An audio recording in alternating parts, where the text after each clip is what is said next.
Yo, yo, yo, yo, yo, yo, yo. Big Kish back up in here.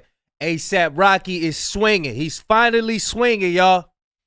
ASAP Rocky is finally swinging. And is J. Cole dissing Drake? That's what we're about to dive into, y'all. Fantastic Hip Hop did this video. And I already know ASAP Rocky got bars, you know what I mean? But I would like to see a back and forth between him and Drake, you know what I mean? Just a friendly competition.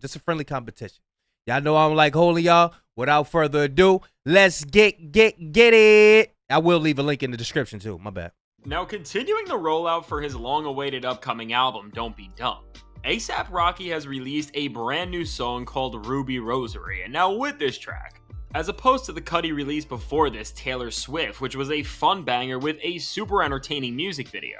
This is a much darker cut and a way more serious moment for the future of hip-hop, because with this track, Rocky doesn't just further tease what has been going into this album that he has been working on for 6 years and seemingly raise the expectations higher once again, but he is dissing Drake on this track and making a significant power play against him that is going to have some crazy ramifications after this, because with this song, beyond merely taunting Drake like he did on his cut Hijack, Rocky actually unleashes his lyrical sword as he responds to the disses that were thrown out against him on Family Matters, and his looming tensions with Drake with some serious bars. But before we can look at what he said and see how it responds to Drake and rains more havoc onto the rap world, we have to look at the build-up to how Rocky made this moment all the more menacing, not just for the song itself, but for this haunting diss and warning statement against Drake, because just from the beat alone, which is produced by the one and only Alchemist, as this is one of Uncle Al's biggest production credits since doing the beat for Kendrick Lamar's genre-stopping diss track Meet the Gram. Uncle Al. Seeing the Alchemist appear alongside another one of Drake's biggest enemies at the moment has to send some sort of shockwave through his spine, just because of how horrifying the last time a similar thing happened was for Drake, and just from how much of a downward spiral it sent his entire career and reputation down. But this time around, Rocky isn't revealing that Drake is hiding a kid or anything of that sort. But this doesn't mean that he doesn't go into him, because during this track, over one of the most menacing beats we have heard him rap over and with one of the best written verses he has delivered in years, Rocky drops a series of scathing bars towards Drake, which really lay out where the two are at and what Rocky is preparing to do against him when things really heat up seemingly, because during the track, in Rocky's first verse, which in of itself is this hypnotic experience with how smooth his delivery is over this intense yet ghostly beat, he sets up what's about to come later with the bars. People want smoke with me, tell him push up Hercules, Hercules tell him push up, tell him pull up 33. And now with these bars, Rocky is merely taunting Drake and setting the stage for what's to follow, as he nods to the first song Drake released in the entire saga of his beef with Kendrick Lamar and everyone else who came at him, which was of course push-ups. And pretty much by alluding to this, Rocky is joking about this moment and telling Drake to at this point, after showing that after all of the setup on that track, which of course as we all saw there was absolutely no payoff to his words, Rocky is jokingly making him double down on those sentiments, and when we look back on them, what was a ridiculous track because of how bad it aged for Drake and everything he was trying to push on it, but now building on this and actually letting off real lyrical fire.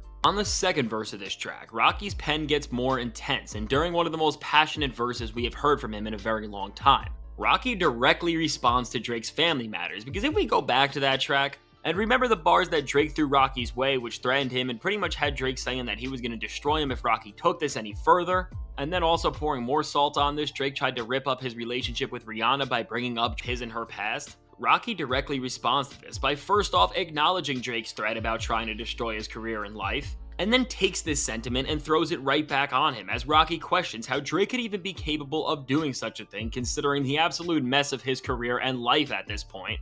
And this is honestly crazy that Rocky is saying this, because while many rappers I'm sure are thinking about that Drake will never get back to the place he was once at because of how poorly he has handled the aftermath of this beef, this is the first time we are hearing somebody make fun of just how bad the past few months of his career have been on a microphone, and now following this up and adding more validity to all of these disses.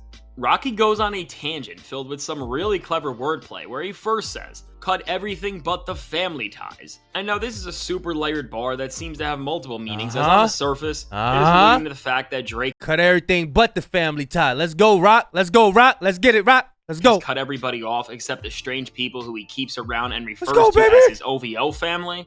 But then this is also Rocky paying homage to Kendrick Lamar and using his presence to heighten the message he is sending to Drake, as he is directly referencing the Kendrick and Baby Keem track of the same name, where looking back on it, Kendrick was clearly talking about Drake on the second verse of that track. And now Rocky does not stop here when it comes to using Kendrick and holding him up as a beam to destroy Drake in an even greater way than he ever could on his own, as in a few lines after this, he comes back around to this Family Ties reference and says, "Cut the stuff, cut the lies, words to the wise, who in your top 5, haha, F your top 5.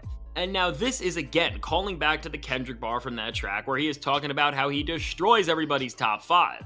But then on top of this, it's also looking at the grim state Drake's career is in, as it alludes back to push-ups once again and the sample at the end of the track, which features none other than DJ Academics, and his infamous clip where he says that his top 5 is Drake, Drake, Drake. Ay, ay, ay, ay, ay. Hey, y'all remember Power Rangers with the little robot? Or who was it? What's his name? Johnny Five?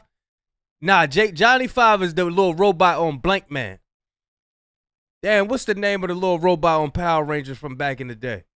I'm gonna think of it. I'm gonna think of it. Drake and Drake. And this is all super clever and well-connected wordplay from Rocky, and now continuing this lyrical strike, Rocky pushes this even more and lets us fully know that what we heard is really about Drake, as he responds to even more disses from Family Matters, where this time, he responded to where Drake said that he only gets hyped up for how he dresses, and that is the only reason why people even talk about him at this point, by rapping a super clever bar that alludes to the fact that his sense of style is unmatched in not just the rap world, but in all of pop culture. And then after this clever series of words that talk about how well he dresses, he ends the line saying, "I'm buried alive." So now Rocky shuts down this attack by just showing how good of an MC he is, as he flips a Drake song name back on his head, and at that, by referencing Buried Alive, he is once again referencing Kendrick Lamar, as this is a Kendrick Lamar interlude on Take Care. And on top of this, and adding even more to it, this was the song that Drake made a parody of to prelude the release of Family Matters, and by validating his sense of style through this bar as well, he melts a bunch of rebuttals down with this one line. And now closing this diss out, if all of that wasn't enough for you to believe that Rocky is calling out Drake, he says, "Yo, that I car heard Dog look talking crazy." He's calling out Drake. He says, out Drake, he says, I heard that Rocky is calling out Drake. He says, I heard his sense of style through this bar as well. He melts a bunch of rebuttals down with this one line. And now closing this diss out, if all of that... Oh, it's two front ends of the car. That wasn't enough for you to believe. That's crazy. That Rocky... Yo, they would make anything. He is calling out Drake. He says, I heard Dog talking funny like it's Family Guy, which is another bar that, just like Kendrick Lamar did on Like That, is using a fictional dog to try and place Drake down and make him look like this absolute joke, and this time instead of calling him goofy like... Yo, I'm telling you, bro, ASAP Rocky got them New York bars, bro. I'm telling you, man, look. New York is known for metaphors and stuff like that. That's what they do. That's what they do. I'm telling you, bro. Yeah, man, Drake don't want it. Hey, he don't want it. He gonna come with that one little style, that same old style. Rocky he gonna put it on him. He gonna dig up in them crates. I'm telling you. Kendrick did. Rocky is of course calling him Brian from Family Guy, and now with all of this, Rocky really did a great job of firing back to Drake and what he said on Family Matters. And with Rocky not just responding, but pointing the mirror back at Drake and letting him know just how bad of a state his career is in at the moment, I think it's a powerful angle to take, because it's the first time we are seeing another rapper acknowledge just how horrible things have gotten for Drake, and now making all of this worse for him. If the Alchemist beat and all of those bars were not enough, none other than J. Cole delivers the final verse on this track, and now with this being Cole's first verse in months, while Cole himself is just rapping his head off and is not directly dissing Drake or alluding to any of the drama that's been in the rap world for about the past year at this point, his feature being here is a power move from A$AP Rocky to make these disses sting all the more, because by flipping the guy who was once the last real MC on his side and having him appear on this track, which features a beat from the guy who produced the most insulting song ever made about you, and that features another rapper directly throwing disses at you, it's now grouping J. Cole into this bunch of rappers who are against Drake, and now Drake and J. Cole's relationship at this point needs to be really studied to see where these two actually stand. But regardless, what we can see from this track is just like what Future and Metro Boomin did on We Still Don't Trust You's track Red Leather. They are using the presence of Cole to stir the pot in this beef and make the odds against Drake stand even taller. So now with Rocky doing all of this to get back at the guy who won't seemingly leave him and his wife alone, and in the process is delivering an amazing song that embodies the pure spirit of hip-hop better than 99% of everything else that's dropped this year, I gotta hand it to him at this point, and Drake really better drop a diss or response to Rocky soon, because if he does, things are gonna somehow only get worse for him as more rappers just continue to belittle his name and legacy. And now with all of this said, let me know. What do you think about this new track from A$AP Rocky, and do you feel like these disses were enough for Drake at the moment considering where their tensions are at? Now I can't wait to hear what you have to say, and if you want to see how after a summer of releasing nothing but bad and failed songs, Drake has hit rock bottom, check out this. Yeah, we already seen that. Yo, shout out to Fantastic Hip Hop. Y'all let me know who y'all got in the battle. Who y'all got in the battle? A$AP Rocky or Drake? I got A$AP, man. I got A$AP. Drake got the back in the day bars, like your label boy, you in the scope right now. Like I've been heard that in battle raps before. Like if you a battle rap fan, you heard something like that. You know what I'm saying? You gonna feel the aftermath of what I write down or whatever. Y'all let me know who y'all got. You know what I'm saying? Would y'all like to see that battle? But yeah, Big Kish signing out. I'm gone, man.